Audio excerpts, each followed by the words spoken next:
मौलाना है कि मानते नहीं। अब जमीयत उलेमाए हिंद के अध्यक्ष मौलाना महमूद मदनी ने ऐसा बयान दिया है जो बर्दाश्त नहीं किया जा सकता। उनके बयान से सवाल खड़ा हो रहा है कि आखिर वो चाहते क्या हैं? क्या वो धर्म के आधार पर फिर से विभाजन चाहते हैं? क्या वो सुप्रीम कोर्ट को भी नहीं मानते?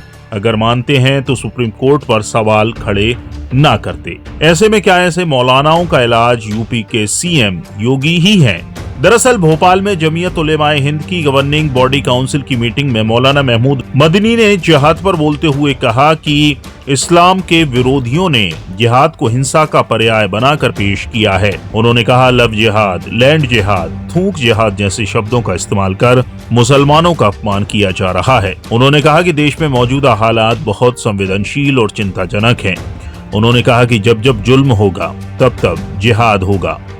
मुल्क की मौजूदा सूरत हाल इंतहाई हसास और फिक्र अंगेज है। अफसोस के साथ कहना पड़ता है कि एक खास तबके की बालादस्ती और दूसरे तबकों को कानूनी तौर पर बेबस, समाजी तौर पर अलहदा और माशी तौर पर बेइज्जत, रुस्वा और महरूम बनाने के लिए माशी boycott, bulldozer action, mob lynching, मुस्लिम औकाफ की सबोताजी, दीनी मदारिस और इस्लामी इस्तिलाहात के खिलाफ मनफी मुहिम की बाकायदा और मुनज़्ज़म कोशिशें की जा रही हैं।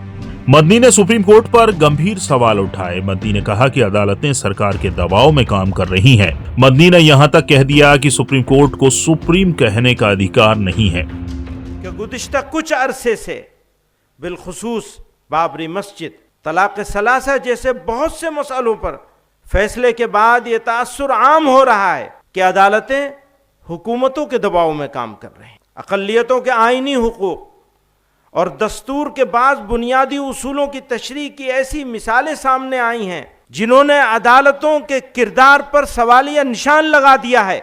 मौजूदा वक्त में इबादत गाह एक्ट को नजरअंदाज करते हुए ज्ञानवापी और मथुरा के मुकदमात को काबिल समाअत करार देने का फैसला भी उसकी एक वाज़ेह मिसाल है। मदनी ने वंदे मातरम को लेकर भी कौम पर निशाना साधा। उन्होंने कहा मुर्दा कौम मुश्किलों में नहीं पड़ते, वे समर्पण कर देते हैं। उनसे वंदे मातरम पढ़ने को कहा जाएगा तो वे तुरंत ऐसा करना शुरू कर देंगे। यही मुर्दा कौम की पहचान है। दुनिया में आज कोई जिंदा कौम ऐसी भी है जो मुश्किलात में महसूर न हो।